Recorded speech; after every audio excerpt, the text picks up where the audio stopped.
Recibamos con un fuerte aplauso a Eda Emanueli Pérez, quien nos presenta el tema Implementando el poder de la Bolsa del Congreso, el papel de la GAO en la vigilancia de los programas federales a través de la revisión de uso apropiado de los fondos. Muy buenos días a todos. Estoy encantada de estar aquí con ustedes y le quiero dar las gracias al doctor Villanueva Lomelí por su invitación a este encuentro. Tengo el privilegio y el placer de compartir con todos ustedes y aprender de todas sus ponencias y de sus experiencias. Hoy quiero presentar la perspectiva legal, o sea, la del abogado, en la misión de auditoría del GAO. Claro, yo estoy acostumbrada a esta presentación en inglés, así que me perdonan si de vez en cuando digo un disparate o algún anglicismo, y no se lo digan a mi mamá, por favor. El abogado en la oficina de GAO tiene varias responsabilidades en servir a GAO, al Congreso y al ciudadano. Incluye trabajar y apoyar a los auditores, analizar y proveer opiniones legales, ayudar a escribir leyes para el Congreso y proveer entrenamiento y asistencia técnica al Congreso y a las agencias federales. Se me olvidó esto. Uy.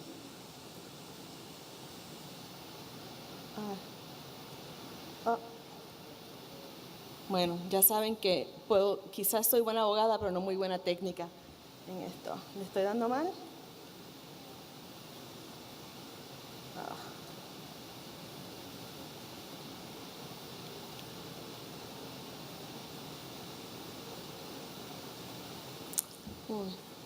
Bueno, quizás sigo y si me ayudan a pasar la página. Bueno, mira, aquí estamos. Ya está. Deja ver si lo aprendí bien. Para poner en contexto el papel que desempeña GAO en el gobierno federal y en su autoridad y las influencias en los departamentos y agencias federales, quiero empezar con un repaso, que sé ustedes, claro, me imagino que están ya acostumbrados a oírlo, con este marco legal del gobierno de Estados Unidos de América. Y es establecido, como saben, por la Constitución. La Constitución estableció estas tres ramas de gobierno federal, en cual el balance de poderes se mantiene con esa separación de poderes en las ramas.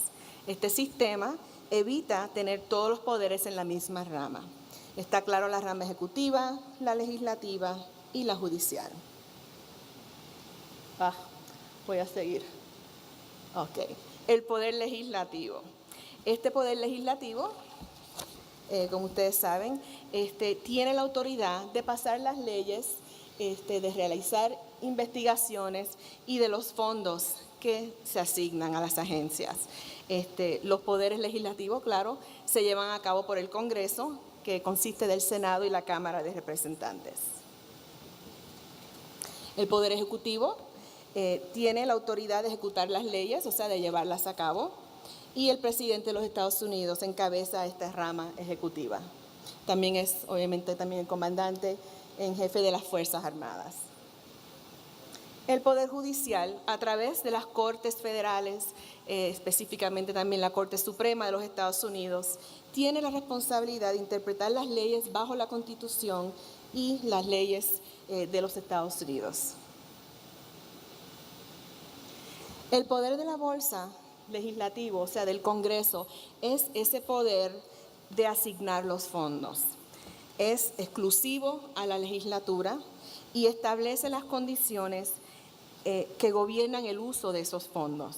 Establece el propósito en cual se pueden usar los fondos, establece las cantidades que tienen dispuestas las agencias federales y los departamentos y también tiene límites sobre el tiempo en el cual están disponibles esos fondos. Este poder se describe como el poder más importante y efectivo de esta rama legislativa porque asegura que el Ejecutivo lleve a cabo los mandatos de ley. El control de este poder de la bolsa es muy importante y cuando nosotros vemos las leyes que se han establecido por el Congreso en cuanto a este tema, se ve en varias situaciones cómo el Congreso en algunos momentos cede ese control a los departamentos, o sea, le da más flexibilidad en el uso de fondos y en otras ocasiones como decide imponer más restricciones en las agencias.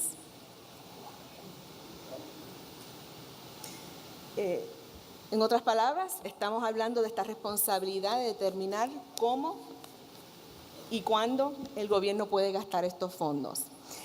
Sale de esta frase de la Constitución que dice: ninguna cantidad podrá extraerse del Tesoro si no es como consecuencia de asignaciones autorizadas por ley. Es una frase muy corta, ¿verdad? Muy simple, pero esta frase es la que otorga ese poder de la bolsa. Asegura dos cosas: que los departamentos y agencias dependan del Congreso para los fondos, o sea que no tienen otro lugar para ir a buscar fondos, aunque les aseguro que de vez en cuando son muy creativos y tratan de buscar fondos de otras maneras. Pero reside en el Congreso, y también que tengan esta contabilidad al Congreso y a los ciudadanos, y que obviamente el Congreso es el que retiene ese poder de la bolsa. El control del Congreso es lo primordial en este sistema.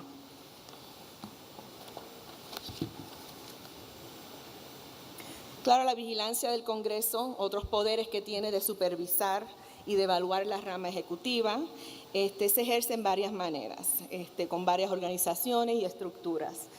Por ejemplo, tenemos las audiencias formales o las vistas formales de los comités del Congreso. También hay contactos informales con los miembros del Congreso y los que trabajan para ellos en los comités, en el cual le piden información a los oficiales de la rama ejecutiva. Tenemos también, obviamente, el trabajo realizado por la GAO y por otras agencias legislativas. También los comités del Congreso tienen su propio trabajo de investigación y evaluación. El Congreso también crea una serie de comisiones que también tienen poderes para investigar y hacer recomendaciones. Y finalmente también los inspectores generales que están en la rama ejecutiva les rinden informes al Congreso.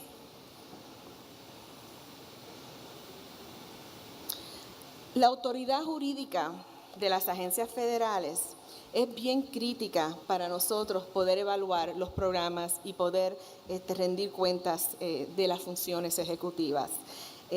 Para nosotros como abogados en GAO, nosotros enfocamos este trabajo en ver cómo es que lleva a cabo la misión cada agencia que estamos evaluando. Un precepto muy básico que tenemos es que los departamentos legales, las agencias federales, tienen que contar con una misión y una función que es autorizada específicamente por ley. No es como la empresa privada, por ejemplo, en Estados Unidos.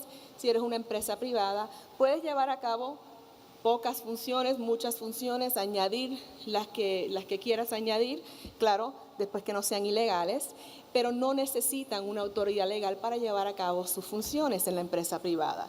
Sí tienen reglamentos que tienen que seguir, pero pueden expandir sus funciones si así lo quieren. Sin embargo, la agencia federal solo cuenta con esa autoridad que se da específicamente por ley. Este concepto, claro, también aplica a GAO. Nosotros tenemos la autoridad y la misión de tener estas auditorías, estas evaluaciones y de asistir al Congreso. También tenemos autoridad específica en la ley para poder obtener la información que es necesaria para realizar nuestro trabajo. Así que, por lo tanto, este concepto de la autoridad es bien indispensable para nosotros llevar a cabo nuestro trabajo. Y entonces también es una de las maneras en la cual los abogados pueden trabajar con los equipos de los auditores para llevar a cabo todo su trabajo. Le damos un breve repaso de nuestras autoridades en ley. Claro, somos parte de esta rama legislativa. La agencia fue creada por la Ley del Presupuesto y Contabilidad del 1921 como un establecimiento del gobierno independiente de los departamentos ejecutivos. Y en varias ocasiones en nuestra historia hemos tenido situaciones en las cuales el Congreso ha intentado darle funciones a GAO que en sí son ejecutivas y no legislativas, pero las Cortes y finalmente la Corte Suprema declaró que la agencia es una agencia legislativa, así que no tiene funciones ejecutivas. Vamos a ver nuestra autoridad específica en la ley jurídica. Tenemos dos leyes específicas que en sí cubren como el vasto del trabajo que hacemos en GAO. Una es en el Código de los Estados Unidos, en el título 31, esta sección 712, que es investigar todos los asuntos relacionados con la recepción, el desembolso y uso del dinero público. Así que esto está en el Código de Ley que usa la GAO. También tenemos otro que dice que tenemos también que evaluar los resultados de un programa o actividad, en otras palabras, todos que se realizan por el gobierno bajo la ley vigente. Así que es otra manera de también ver cómo es que ese marco legal, esa autoridad legal de los departamentos y de las agencias federales, cómo usamos esa información para poder entonces evaluar sus programas. Claro que tenemos la misión de apoyar al Congreso en el cumplimiento de estas responsabilidades constitucionales, también ayudar a mejorar el desempeño del gobierno federal y garantizar la rendición de cuentas para el beneficio del pueblo, el beneficio del ciudadano. También apoyando al Congreso en esta manera, también podemos asistirlos en escribir las leyes, o sea, los proyectos de ley que tienen por prioridad en el Congreso, y definitivamente cuando tenemos en nuestro trabajo recomendaciones o tenemos opciones que se le presentan al Congreso, ayudar a escribir esas leyes para que se puedan llevar a cabo.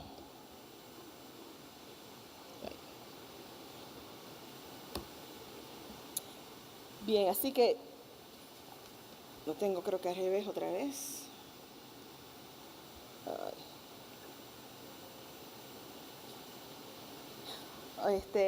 Otros ejemplos de actividades que tenemos: investigar denuncias de actividades ilegales impropias. También tenemos investigadores específicamente que se concentran en ver los alegatos de fraude, alegatos de casos criminales en el gobierno, y entonces informarle al Congreso, y si se encuentra que hay algún acto que sí se sospecha que ha sido criminal o de fraude, entonces lo vamos a referir al Departamento de Justicia para que ellos entonces puedan tomar decisión de si van a llevarlo a corte.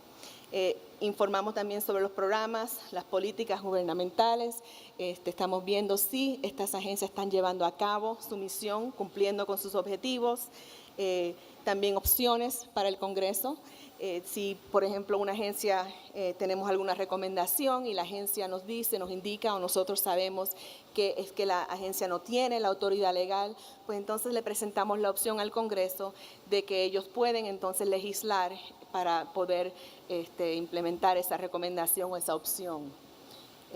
Y claro, les quiero hablar también hoy sobre las decisiones legales, esas opiniones legales que tenemos responsables los abogados en la oficina de GAO. Una de las cosas que tenemos es que además de las responsabilidades programáticas que tienen las agencias federales y los oficiales, hay unos oficiales en el gobierno federal de Estados Unidos que se denominan oficiales contables. Y no es que sean contables de por sí como el CPA, ¿verdad? Pero sino son oficiales que tienen la autoridad de poder decidir que se va a hacer un pago. O sea, ellos son los que reciben la información para determinar si se va a hacer un pago, si se va a usar el fondo federal para algún propósito.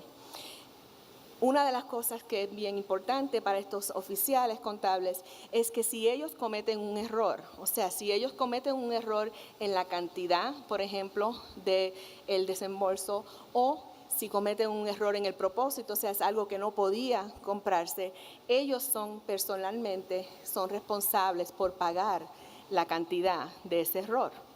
Claro, si estamos hablando de un pago de quizás cientos de dólares, no necesariamente, claro, a cualquiera le va a doler, ¿verdad? Yo no los quiero pagar, pero no es necesariamente una cosa que sea demasiado fuerte para ese individuo. Pero hay muchas veces, claro, que las transacciones que estamos hablando son de miles o de millones de dólares, contratos muy grandes que tiene el gobierno, y esos oficiales son responsables por esas cantidades. Por eso, en el 1921, cuando se creó GAO, el Congreso también incluyó que esos oficiales tienen el derecho por ley de pedir que GAO escriba una opinión legal, dándole una recomendación sobre las transacciones. Así que, por ejemplo, si algún oficial de estos se encuentra en una situación donde tiene duda de si se puede hacer un pago, antes de aprobar ese pago, puede pedir una opinión legal a GAO. Esto es muy importante porque como ellos son los que tienen la responsabilidad individualmente, si tienen alguna presión política en la rama ejecutiva de su agencia o de oficiales que los supervisan, tienen entonces como esta salida para poder pedir que GAO le dé esta opinión legal. Al darle esta opinión, vamos a suponer que le decimos sí, ese pago se puede hacer, ese propósito es legal, se le puede hacer ese pago al individuo o a la entidad. Entonces, si luego GAO hace alguna auditoría sobre el programa, ese oficial puede entonces decir que tiene esa decisión oficial que les permitió hacer ese pago. También tenemos dictámenes jurídicos que le hacemos a estos comités del Congreso. Lo mismo, un miembro del Congreso o un comité puede pedir una de estas opiniones legales para determinar si algún programa se está llevando a cabo bajo las leyes, o sea, la autoridad de esa agencia, o si hay alguna pregunta sobre el uso de los fondos asignados. También los miembros del Congreso y el comité pueden pedir estas opiniones legales. Tenemos también mecanismos para proveer en sí recomendaciones más informales. Por ejemplo, si el Congreso o una agencia federal tiene alguna pregunta sobre alguno de estos temas, también podemos de una manera informal platicar, tratar de llegar con ellos a algunas recomendaciones y conclusiones para que puedan llevar a cabo su programa. O sea que tenemos parte de nuestra misión es poder proveer ese tipo de recomendación informal para que puedan llevar a cabo sus programas. Y claro, después les seguimos con las auditorías y la misión más formal de la agencia. Les quiero hablar un poco sobre estas opiniones legales. Estas opiniones específicamente son sobre el uso de los fondos federales, sobre el propósito, o sea, para qué propósito se pueden usar estos fondos federales, también en qué cantidad, si existe alguna restricción en la cantidad del uso de estos fondos y también el periodo de tiempo en el cual se pueden usar los fondos. Esto es bien importante porque, claro, volvemos siempre a este poder, al control que tiene el Congreso. Si el Congreso dice que un fondo se puede usar solamente para un tipo de actividad, la agencia por ley entonces no puede usar ese fondo para otra actividad. Y si así lo hace, ha violado la ley. En esa violación, dependiendo de si tiene algún otro fondo para cubrir ese gasto, puede ser que también tiene violaciones de otras leyes mayores que ha establecido el Congreso. Otro de los tipos de opiniones que tenemos tiene que ver sobre el tiempo, o sea, en qué tiempo está disponible el fondo federal que estamos analizando. Por ejemplo, estamos ahora en el año fiscal 2014, nosotros terminamos nuestro año fiscal el 30 de septiembre. Los fondos que el Congreso ha proveído para el 2014 se supone que se usen para el uso, es para el propósito y para las necesidades del año fiscal 2014. Así que una agencia, si le ha sobrado algunos fondos, no puede decir, ay, qué bueno, me sobraron fondos, déjame ir ahora y comprar cosas que no voy a necesitar hasta el 15 o el 16, porque ese fondo es específicamente asignado para el límite del 2014. Así que es otro tipo de problema que encontramos en nuestro trabajo.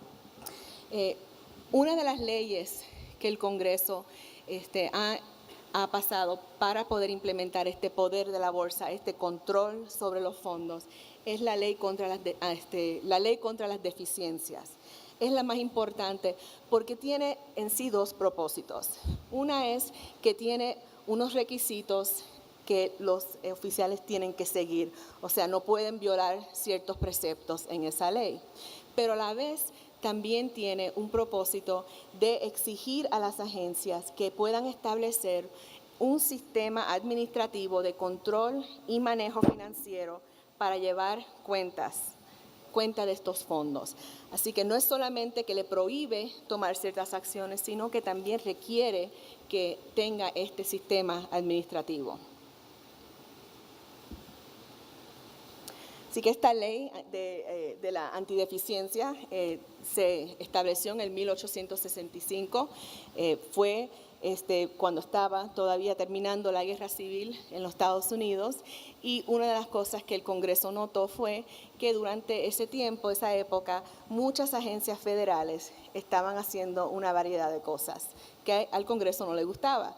Y yo suelo decirle a mis auditores y a mis clientes que cuando tú leas una ley y ves algo que está prohibido, es muy simple ver por qué se pasó. Eso fue que alguien hizo eso y el Congreso no le gustó, ¿verdad? Así que pasó una ley que lo prohíbe. Una de las cosas que el Congreso había notado en esa época es que la agencia, por ejemplo, se le daba unos fondos, vamos a decir, de $1,000.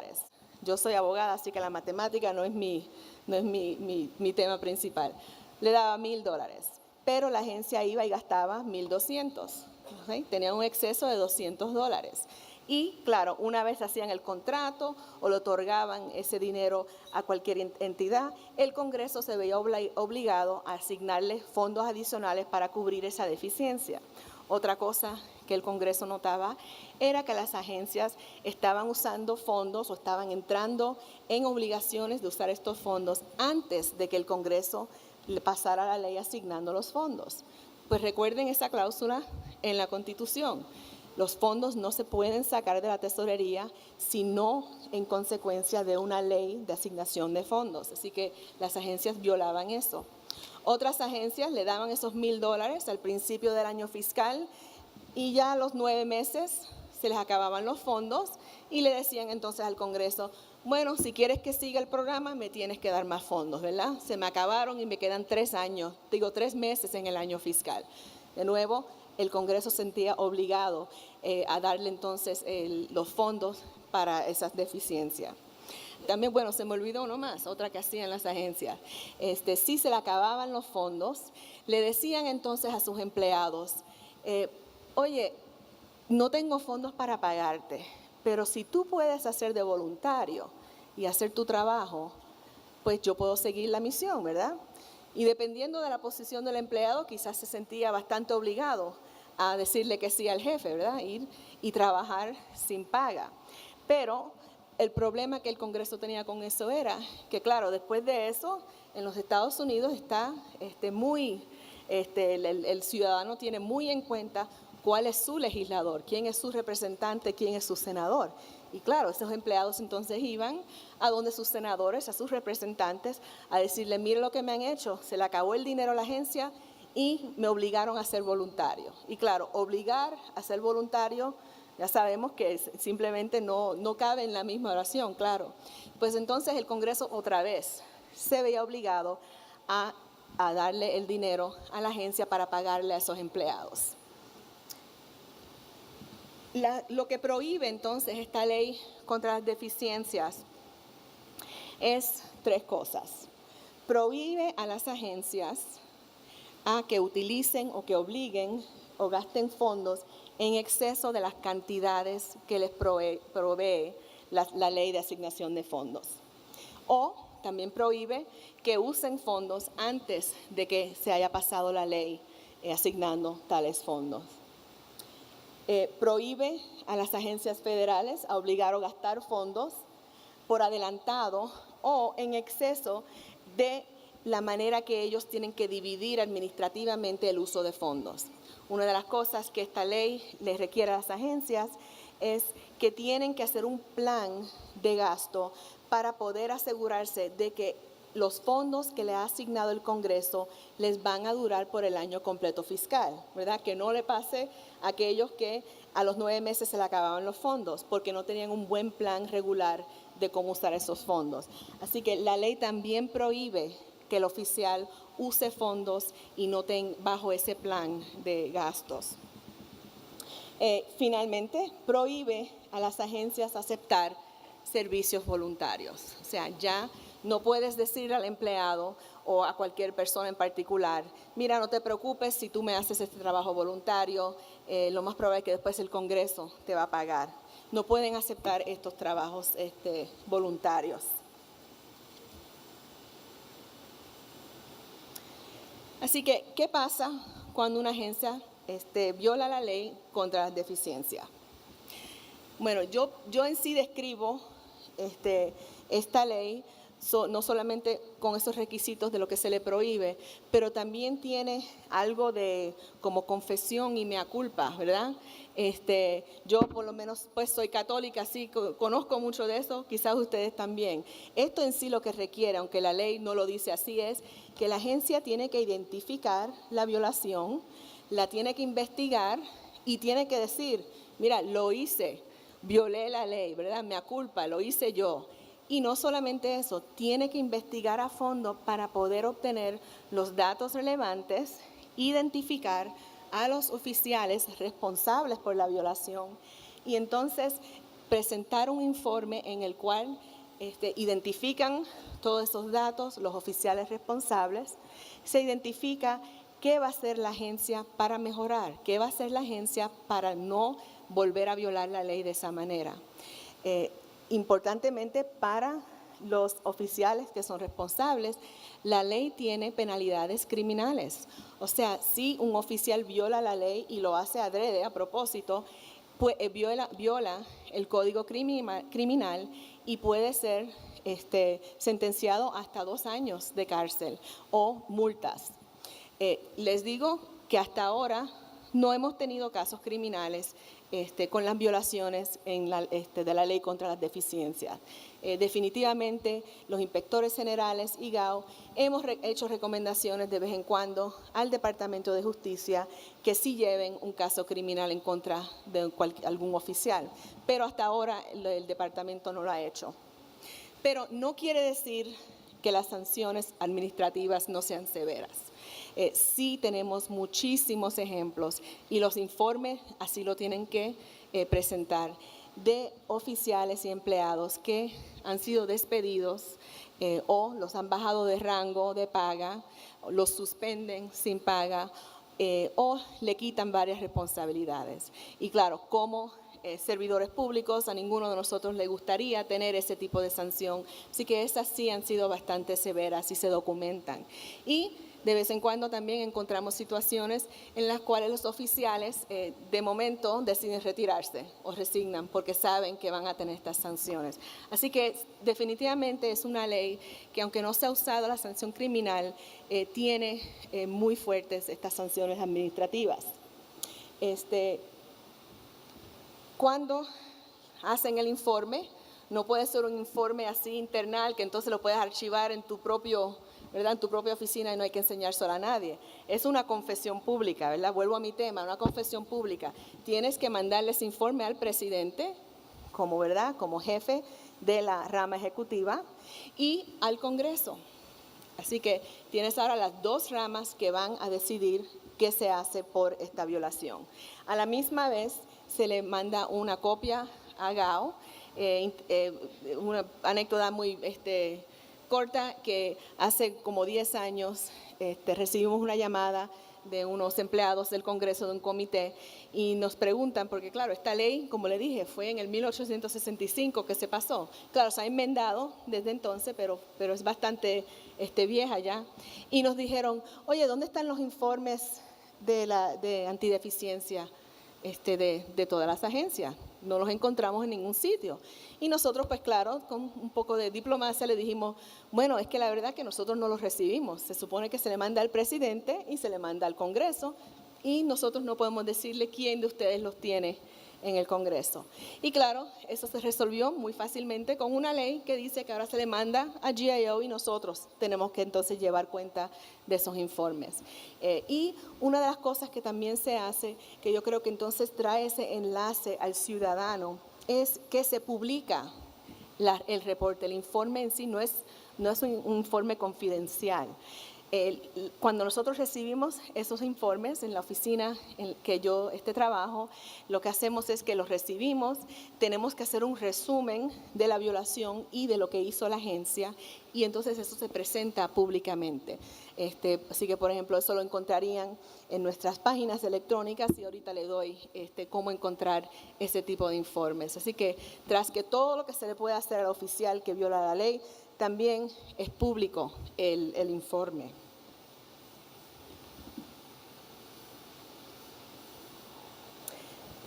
Dios, cara, creo que leí.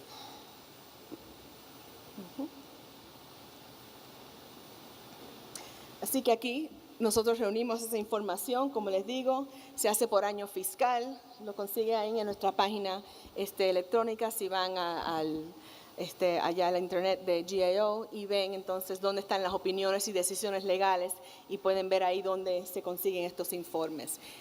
Muy interesante, lo que quizás podrían ver es qué tipo de violaciones vemos en estos informes.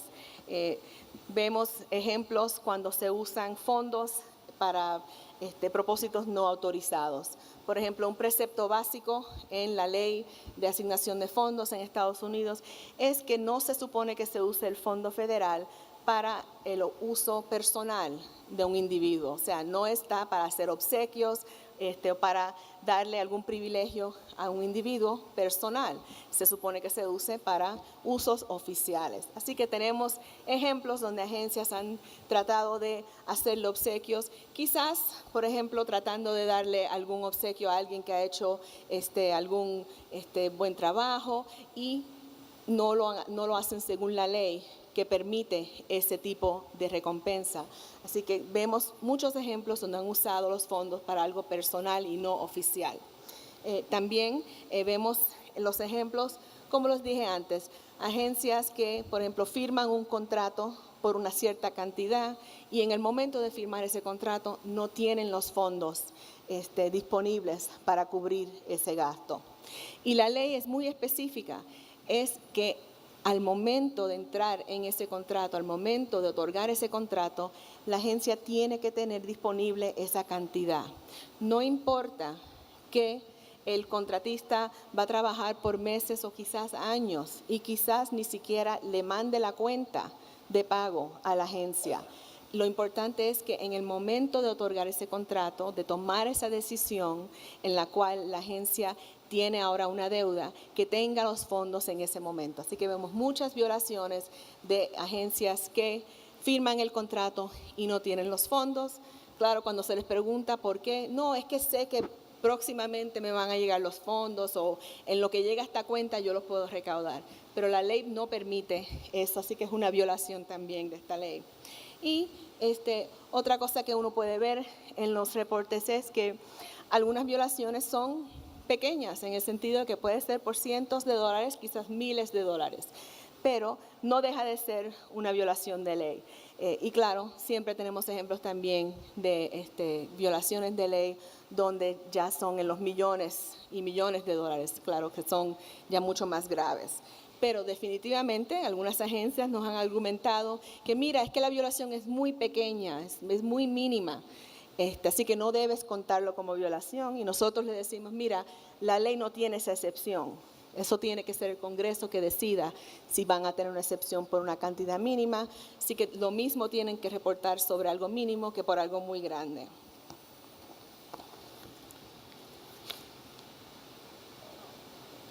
Ok.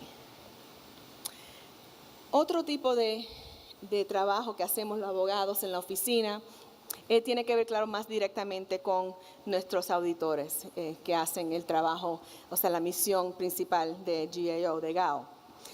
Hace muchos años, ya cuando yo llegué a GAO hace ya 27 años, era muy jovencita cuando llegué, ¿verdad? Y cuando yo llegué todavía teníamos equipos organizados de tal manera que los auditores planificaban su trabajo, lo desempeñaban, o sea, llegaban a ciertas conclusiones, hacían recomendaciones, ¿verdad? Escribían su informe, y entonces el informe se le mandaba a los abogados. Entonces el abogado tenía ese informe, empezaba a leer, a hacer, ¿verdad?, su análisis, y en algunas y quizás muchas ocasiones le mandaba a decir a los auditores, mira, esto está mal, aquí tú estás criticando a la agencia por tal función, pero la verdad es que la ley le permite que haga eso. O al contrario, tú le dices que está muy bien que haga tal cosa y se supone que no puede hacerlo, no tiene autoridad legal.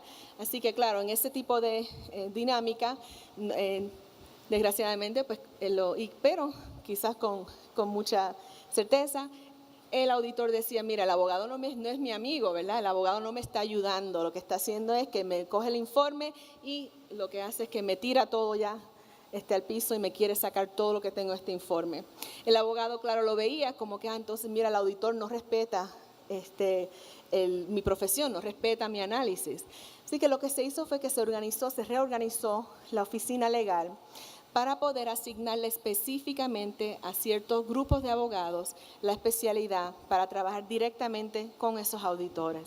Así que hoy en día lo que tenemos son esos equipos, así que por ejemplo tenemos abogados que tienen especialidad en la ley de la salud.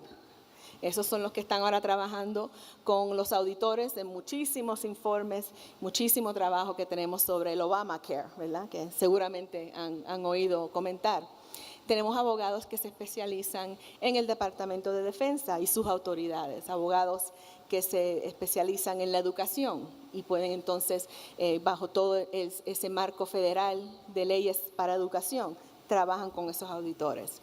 En ese tipo de entonces convivencia nos ha resultado entonces mucho más la efectividad del trabajo del auditor con el abogado, porque entonces tenemos ahora estos equipos que se pueden combinar con los abogados y otros especialistas también. Obviamente tenemos economistas, científicos y otras profesiones representadas y pueden desde el principio de el plan de auditoría desarrollar, planificar bien la auditoría, ayudar a desempeñarla y entonces analizar esos resultados, llegar a las recomendaciones y en casos en los cuales hay opciones para el Congreso, ayudar también a poder escribir esas leyes que necesita el Congreso para poder mejorar estos programas. En algunas ocasiones también tenemos situaciones donde empezamos una auditoría y cuando empezamos a hacer las preguntas, a investigar, nos damos cuenta de que tenemos alguna evidencia de que hay fondos que se están usando de una manera que no es legal o no es apropiada. Ahí le doy dos ejemplos de dos auditorías, ya tienen bastante tiempo, pero que tienen ese tipo de conclusión. Y lo que se hace en esa situación es, dependiendo de la etapa en la cual se descubre este tipo de problema, se puede o incorporar en la auditoría una opinión legal que tenga ese tipo de información sobre el uso de los fondos, o también se puede hacer aparte una opinión legal que se le presenta entonces al Congreso y a la agencia. Así que si les interesa algún tipo de ejemplo, les encomiendo también estas auditorías en particular y las opiniones legales. Ya lo distrae. Ok. Oh. Ay, está muy pequeña esta aquí, bendito, perdonen. El Congreso también pues, puede usar nuestras opiniones legales como una base para imponerles requisitos a las agencias, o sea, que tengan que tomar ciertas acciones usando este poder de asignar fondos. Así que, por ejemplo, puede requerir que una agencia tenga que implementar una recomendación de GAO para prohibir el uso de ciertos fondos o para determinar que tienen que llevar a cuenta algún tipo de acción en su programa.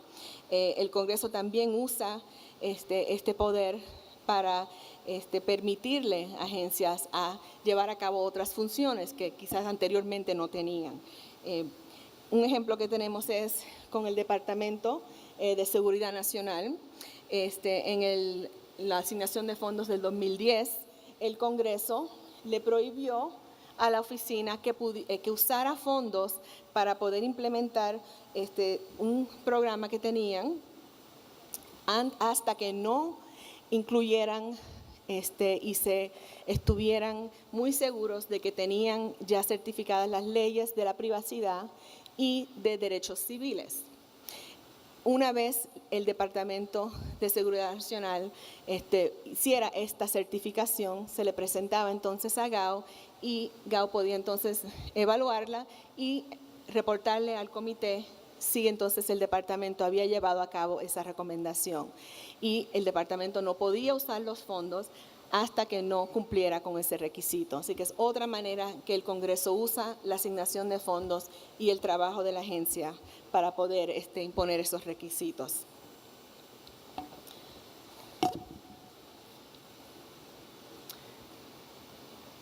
¿Qué tipo de práctica hacemos en adición los abogados? Tenemos también una clase que damos sobre la asignación de fondos, sobre el poder de la bolsa. Es una clase de 2 días y medio que le damos no solamente a nuestros auditores y a nuestros empleados en GAO, pero también a otras agencias federales que la hemos dado en casi todos los departamentos, al igual que a ciertos comités del Congreso que nos han pedido. Damos información técnica informal, o sea, ese tipo de recomendación informal donde podemos platicar con oficiales federales y con miembros del Congreso y sus empleados para tratar de darle entonces asistencia sobre el uso de fondos federales.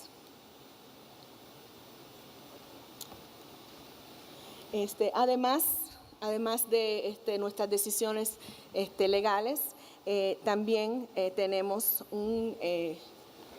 publicado un tratado que se llama Principios de la Ley Federal de Asignaciones. Ya está en 3 volúmenes, creo que tiene como casi 3,000 páginas ya. Imagínense, escrito por abogados, ¿verdad?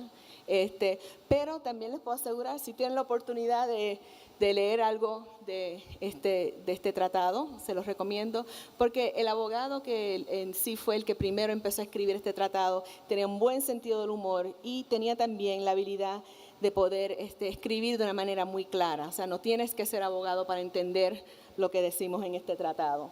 En GAO, como ustedes saben, tenemos, ¿verdad?, el Yellow Book, el libro amarillo, el libro verde. Pues el de los abogados es rojo, así que es el Red Book. No, nos quedamos siempre en los colores básicos nosotros.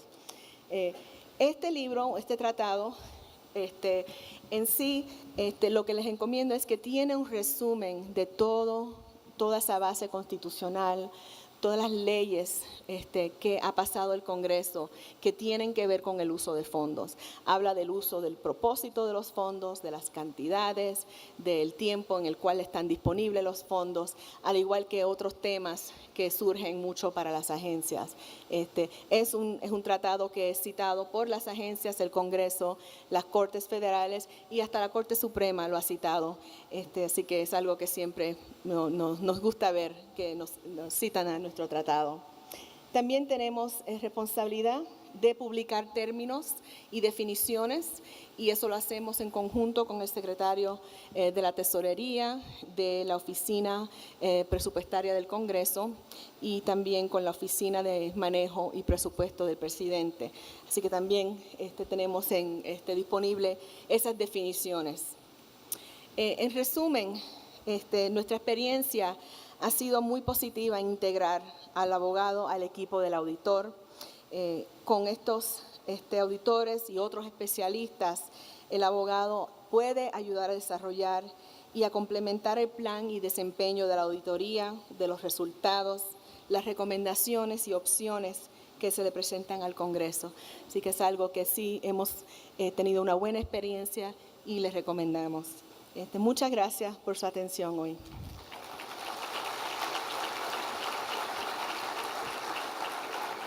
Bien, después de esta ponencia daremos paso a la sesión de preguntas y respuestas. Únicamente daremos lectura a una de ellas por cuestiones de tiempo. Si se estableciera una escala, ¿cómo evaluaría el grado de influencia de los resultados de la GAO en la asignación de los fondos públicos que realiza el Congreso? ¿Alta, media, baja y por qué? Pues yo creo que sería una influencia alta, y les digo porque en parte de la práctica que ejercemos en mi oficina, constantemente estamos en comunicación con estos comités del Congreso, los empleados, y a veces le damos también información directamente a los representantes y a los senadores. Cuando están ellos, ahora que estamos en época plena, ¿verdad?, de asignar fondos de presupuestos, constantemente estamos trabajando con ellos, ayudarlos a refinar el lenguaje de las leyes que ellos proponen, y si hay alguna duda también le ofrecemos esas opiniones legales. Como vieron, el ejemplo del Departamento de Seguridad Nacional es un ejemplo de cómo usan el trabajo de GAO en poder usar esa asignación de fondos. Así que creo que es una influencia alta. Como pueden recordar, el año pasado, en octubre, el año fiscal pasado, si nos enteraron, ¿verdad? El gobierno federal estuvo cerrado 16 largos días. ¿Por qué? Porque no teníamos fondos. Y durante ese tiempo, aunque la gran mayoría de los empleados de las agencias federales, incluyendo a GAO, tuvieron que irse a sus casas, ¿verdad?, porque no podían ser voluntarios, siempre tuvimos una pequeña contingente que trabajó con el Congreso en tratar de ayudarlos cuando estaban negociando a llegar a esa ley de presupuesto, la cual después culminó en una negociación de 2 años de presupuesto. Gracias. Agradecemos sus aplausos por esta respuesta. A continuación se llevará a cabo la entrega del reconocimiento a cargo del contador público certificado Emiliano Novelo Rivero, quien es auditor superior del Estado de Quintana Roo. También hace entrega de este obsequio el contador público Saúl Martínez Carrillo, quien viene de la Auditoría Superior del Estado de Baja California. A ambos les acompaña en estas entregas el doctor David Villanueva Lomelí.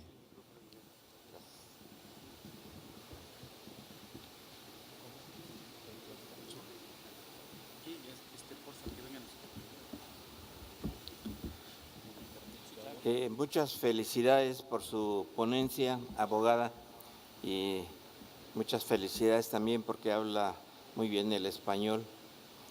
Eso es buenísimo para nosotros. Gracias. Y voy a darle lectura al diploma, el 4º Encuentro Nacional de Auditores de Desempeño. La Auditoría Superior del Estado de Puebla otorga el presente reconocimiento a Eda Emanueli Pérez por su destacada ponencia en el 4º Encuentro Nacional de Auditores de Desempeño, realizado los días 5 y 6 de junio del presente año. Puebla, México, 6 de junio del 2014.